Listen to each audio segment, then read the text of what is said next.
Fala galera, aí galera, super notícia pra galera do Heavy Metal. É isso aí, Cuiabá vai abaixo na Arena Pantanal. Guns N' Roses, cara, vai estar aqui do Brasil. E não é só lá não, hein? Vamos ficar aqui mais essa super notícia. Você sabe quem é o Guns N' Roses? Vamos aqui para o Wikipedia para a gente não falar besteira. Guns N' Roses é uma banda americana de hard rock formada em Los Angeles, Califórnia, em 85, resultado da fusão entre as bandas locais LA Guns e Hollywood Rose. A formação original do grupo era composta pelo vocalista Axl Rose e baixista Oli Bates e o baterista Rob Gardner, e os guitarristas Trance Guns e Easy Stradlin. Meses depois, após assinarem com a Geffen Records, a formação clássica do grupo contava com Rose, Stradlin, o guitarrista Slash, o baixista Duff McKagan e o baterista Steven Adler. A formação atual inclui Rose, Slash, McKagan, o guitarrista Richard Fortus, o tecladista Jez Reed e Melissa Reese e o baterista Isaac Carpenter. Nos primeiros anos, o hedonismo, e a rebeldia da banda levaram a comparações com os primeiros The Rolling Stones e renderam o apelido de a banda mais perigosa do mundo. A banda percorreu extensivamente o circuito de clubes da costa oeste dos Estados Unidos durante seus primórdios.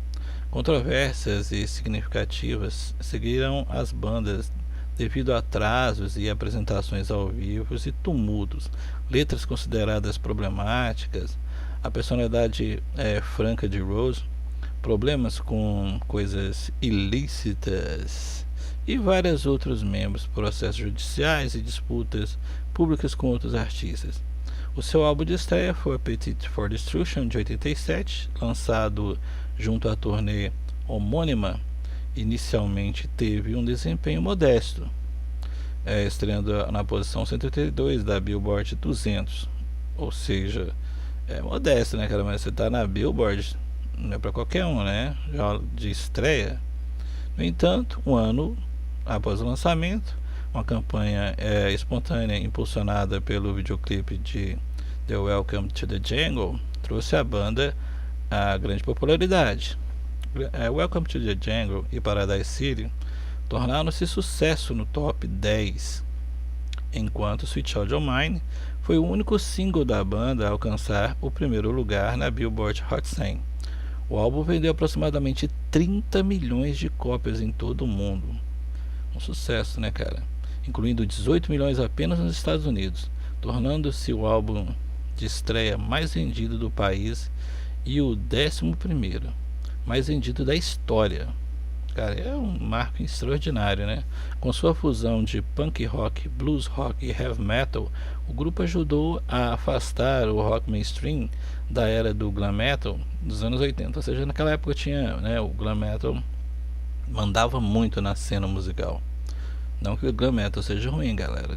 Tem muita coisa boa no glam metal. Mas é o que estava tomando conta na época, né?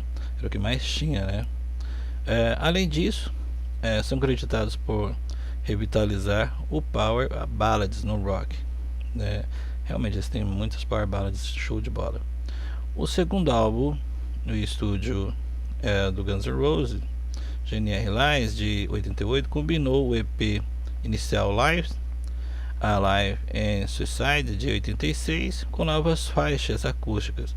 O disco atingiu a segunda posição na Billboard 200, vendeu 10 milhões de cópias mundialmente, incluindo 5 milhões nos Estados Unidos, e trouxe sucesso ao top 5 de Patience e 1 Million, ou seja, também foi um sucesso, né, cara?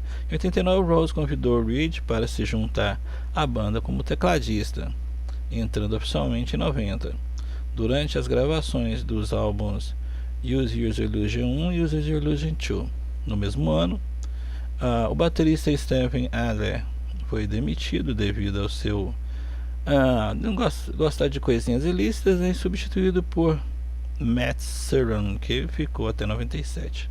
Ou seja, a banda tem uma história muito grande, de muito sucesso, né? Apesar de ter tido várias reviravoltas, a banda ter se separado por brigas entre eles, eles voltaram, né? Não com a formação 100% original, mas eles estão aí. E como a gente já havia falado, né? Eles vão estar em Cuiabá. Não só em Cuiabá. Sim, você leu certo. A lenda viva do rock vai fazer um show insano na Arena Pantanal no dia 31 de outubro, galera. Guarda esse nome, esse dia. Prepare o look preto, as bandanas e o coração, porque Axl, Slash e companhia está voltando ao Brasil com tudo. A turnê já confirmadíssima no site da banda e vai passar também por Florianópolis, São Paulo, Curitiba e Brasília. Então, se você é fã raiz ou só quer viver esse momento histórico, anota aí. Cuiabá Arena Pantanal, no dia 31 de outubro. Ingressos de R$520 a 18 mil. É isso mesmo, galera. Será que rola mid-greet com solo inclusive do Slash? Vai saber, né? Caramba, hein? Pré-venda exclusiva só para quem é fã do clube Night Train, 9 de junho. Então, a pré-venda exclusiva é para quem é fã do clube do Night Train, né? 9 de julho. E a venda geral, 10 de junho, pela bilheteria digital.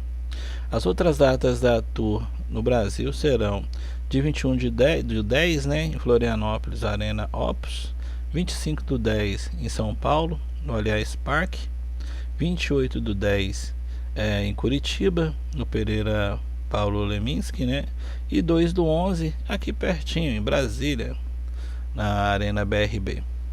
Desde 91, quando tocaram no Rock in Rio 2, o Brasil nunca mais foi o mesmo, né, depois do show do Guns. E realmente eles estavam incríveis naquela época, né? Fizeram um show extraordinário. Aliás, naquela época, por onde eles passavam, né, era só sucesso. A galera volta, os anos passam, mas o peso das guitarras e a voz inconfundível do Axl segue marcando gerações. A voz do Axl não está a mesma. Daqui a pouco nós vamos falar sobre isso.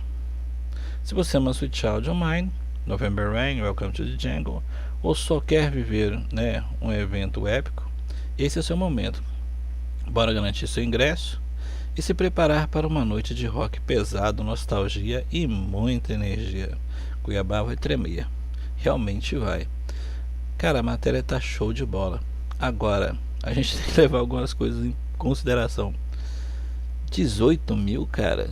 O que será esse... O que será que vai acontecer, né? Se realmente é isso, né? De 520 já é um preço bem delicioso, né? Para um ingresso, né? Agora 18 mil, cara, é muita grana. Tem que ser uma coisa muito especial, né? Para você pagar 18 mil no ingresso, tem que ter muita coisa legal. Você tem que receber um diferencial muito grande, né? Para você pagar esse valor. Vai ter gente que vai pagar, com certeza tem fãs aí que pagaria o valor que fosse necessário para ouvir o Guns, né?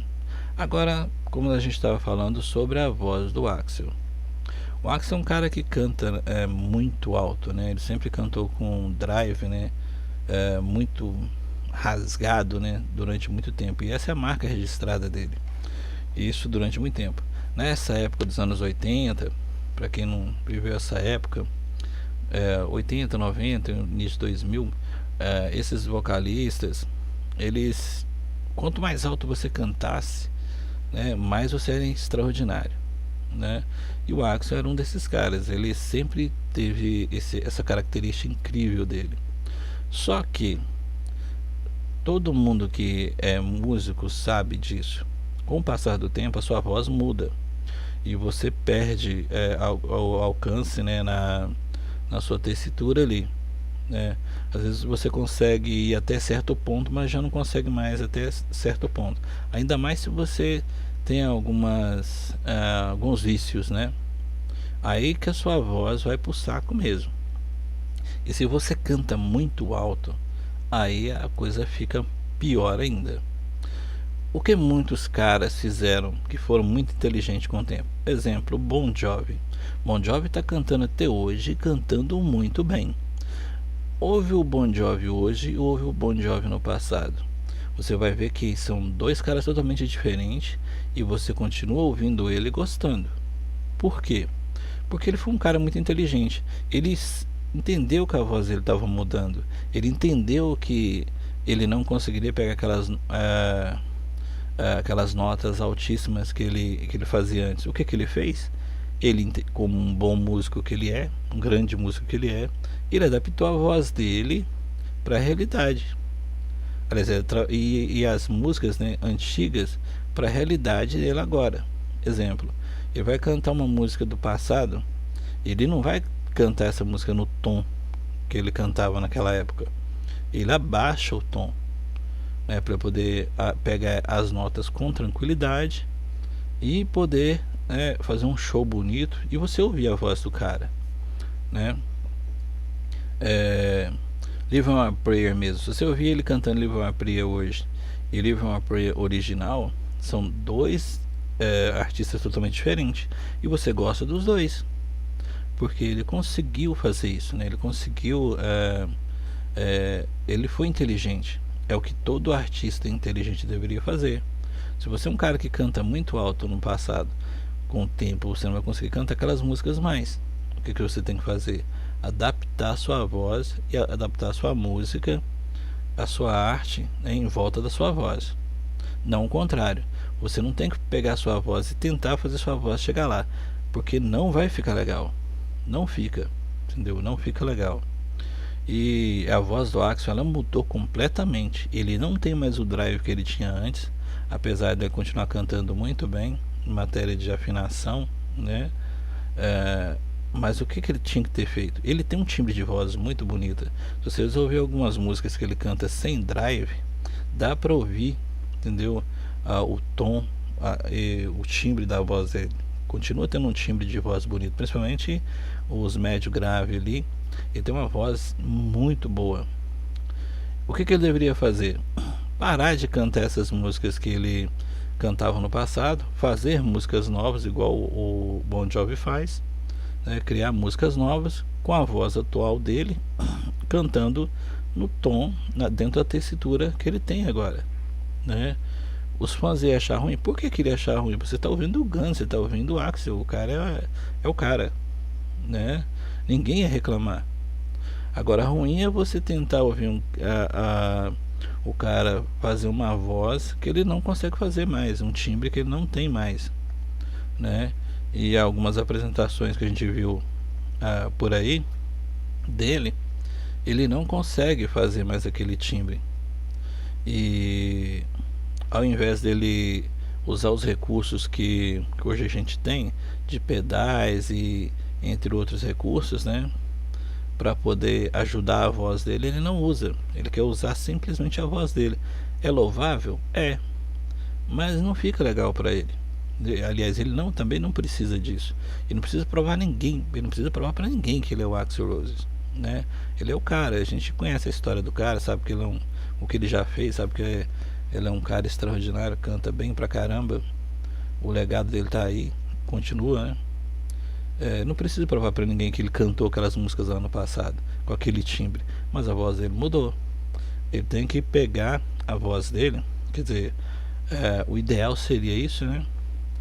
Pegar as músicas e adaptar para a voz dele hoje, baixar o tom, entendeu? Para ele não precisar pegar as notas muito altas, usar alguns falsetes se for necessário, entendeu? Compor novas músicas com essa nova tessitura dele, né? Isso que seria interessante, é o que a gente quer ver. Isso. Eu sei que ele nunca vai ouvir esse vídeo aqui, né? Nunca vai conseguir chegar nele, mas se alguém, né, um dia ver esse vídeo, puder chegar nele, né? Seria interessante tocar nele. Falar, porra, cara, eu vi um doido lá do Brasil lá falando isso aqui, cara. Dá uma ouvida aí, cara. Eu acho que seria uma sacada interessante. É isso aí, galera. A lenda do rock tá marcadíssima pro Brasil. E se você gostou dessa notícia, gosta desse tipo de conteúdo, deixa aqui nos comentários a palavra Guns N' Roses. Se inscreve, que ajuda demais o canal. E daqui a pouco a gente volta. Falou!